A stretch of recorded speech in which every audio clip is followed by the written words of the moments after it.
You guys, big news, okay? We have some amazing new offerings for you, and it's this. 1,000 hours free of America Online 6.0 right here on this CD. You just dial up, you got your chat rooms, email. Oh, I'm getting something. Oh, it's not that. Never mind. What we do have is an amazing new suite of digital services for you.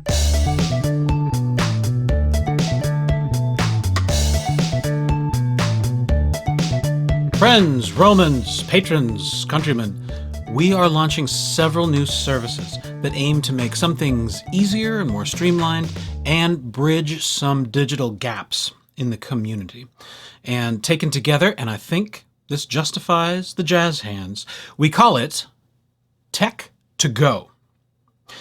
Let's take a little time looking at each piece of this delightful smorgasbord.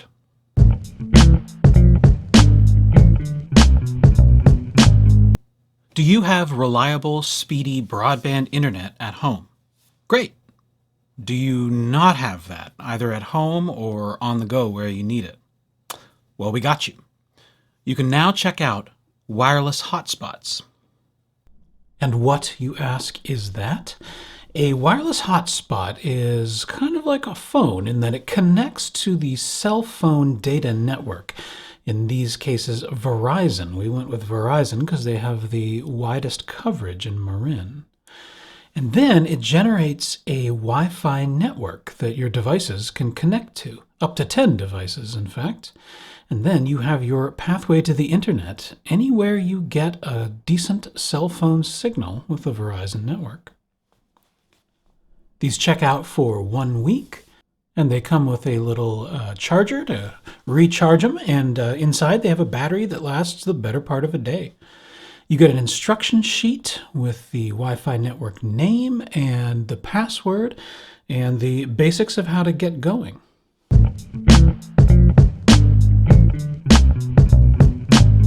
What if you don't have a computer and you need to write something up, fill out some paperwork, write a paper, and you're trying to do so on a phone with a limited connection that'll charge you by the byte? We got you too. Check out a Chromebook and Hotspot kit. A Chromebook is a laptop that runs Google's Chrome operating system. They're focused on the internet and web-based applications like Google's Office software, docs and sheets and slides, etc., of course, but also anything that works in a browser, like Microsoft's Office 365 stuff, or any number of services that you can access as a website, like Libby for reading your ebooks. As a heads up, they can't run a lot of traditional desktop applications you might be familiar with, but they are great in a pinch to give you a portable computer, with webcam for video meetings and video calls, I might add, when you need one on the go. On the go, particularly because they come in a kit with a hotspot. They're configured out of the box to know about the hotspot's Wi-Fi network and join it automatically. But you can join other Wi-Fi networks too. Just look for the Wi-Fi symbol in the icon tray in the lower right. You get a lovely laminated sheet of instructions to help get you going and explain a few things too. Let me anticipate some of your questions and comments. Franklin, you bark, hot under the collar. How dare you force us to use Google and have a Google account? Don't you know they track us? Easy, my friend. Sit down. Have some sleepy time tea. You do not need a Google account to use the Chromebooks. We've configured them to start up a guest session as soon as they power on and find a network. This means you don't have to sign into nothing. If you want to sign into various websites or services, you can. I'm supposed to use this computer and then return it so everyone can be in my bank account, Franklin? That's horrible. Why do they let you be a digital services librarian? Whoa, you got a real chip on your shoulder today. Let me de-escalate a little. The thing about these guest sessions is when you end them, all your browser history, any files you downloaded, etc., is wiped and the computer starts fresh for next time. If you want to wash yourself off the computer, either end the session, find the options to do so in that lower right icon tray, or power the thing off by pressing and holding the power button on the top right of the physical keyboard until the computer takes a nap. If you don't want this to happen, like you want to move the computer but not lose what you're doing, just close the lid. We've set them up so that the session does not end that way. This is all in the instruction sheet too. They check out for a week. Make sure you return all the power adapters and cables and such too. And not in the book drop. Come by during curbside service and let us know you're returning your Chromebook and we'll get it from you and wipe it down and make it sure it's out of your session and that sort of thing. And it should go without saying, the library, of course, does not track your internet activity or anything gross and invasive like that. But how you engage with companies and services on the internet is up to you, in accordance with their own policies.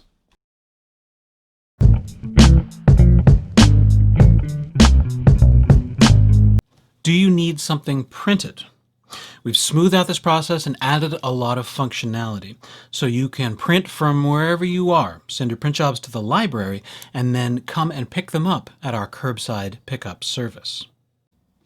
To get a look at how this looks, let's go to millvalleylibrary.org/printing. That'll redirect us to Printing to Go.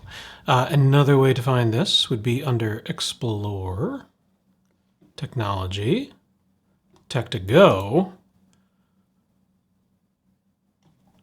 and Curbside Print Pickup. That seems like a lot of clicks. All right. Here you will find a few slides here. It's going to step-by-step instruction on the mobile app. More on that in just a moment. But print from anywhere, pick up curbside, right? Click on the logo here for printer on, or follow this link here for the remote printing service if you're on a computer. And there is an app for both iOS and Android, and that's what is up here. And you can take a look at these instructions for just step-by-step of how to do it from the app. You can print from the app too. Once you submit your print job, as the old text here says, you have 48 hours to pick it up before it'll go away from our print queue, and you just have to resubmit at that point. So it's in the queue in this software, and what happens is you arrive at the library, you call the curbside hotline, tell us, I'm here picking up prints. We say, oh, okay, what's your email address that you used in the process? And you tell us, and then we print it for you and bring it out to you. Let's actually take a little bit more of a look at that process that I mentioned. I'll follow the logo. Here we go. Here's our little page. You have the option here to choose black and white two-sided printing, color or color two-sided printing. So you choose which virtual printer all points to the same printer behind the scenes, but this way the software knows if you want it two-sided or in color or black and white. Enter your email address you want to refer to when you pick up your print. And over here, you can browse your computer and find whatever it is you want to print. You've got some help down here. And when you've got your file ready to go, you can press that green print button. Some frequently asked questions down here to help you out about printing certain items. And that's really all there is to it from here.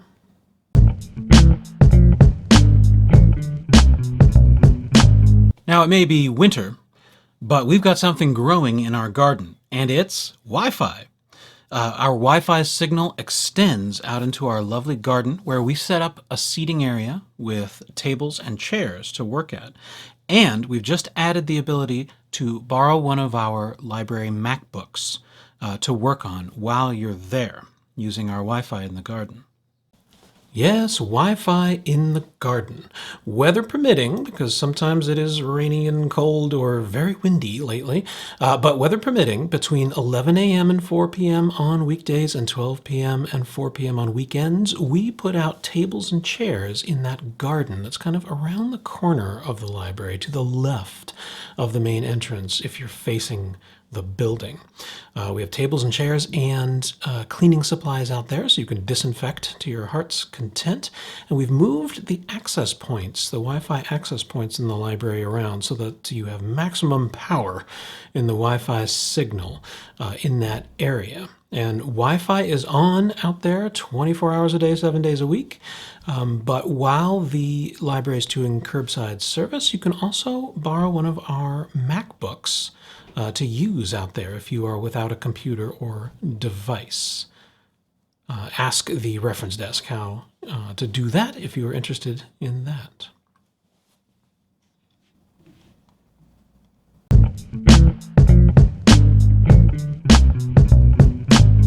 Uh-oh. Your phone is out of battery, and they've just announced a public safety power shutoff. What do? You check out a portable charger from the library. The library has a bunch of portable charging thingamies. They're sturdy metal, and they have multiple USB ports. They can charge any kind of small phone and tablet. A laptop would be a big ask for these little guys, but they can fully charge your phone several times, your tablet a couple times. We have the terms and conditions, which may apply here. But if you are expecting to be without power, or you're going somewhere where you need your devices to last a long time, you can easily check one of these out. We have a lot. Please come on down and check them out. A lot of really wonderful stuff. Now, we do ask you bear with us while we iron out any weirdnesses in the early going, but if you have questions about it, contact the reference desk at the usual place right here below, and we'll help you out. Okay, see you next time on Digital Services Digitally.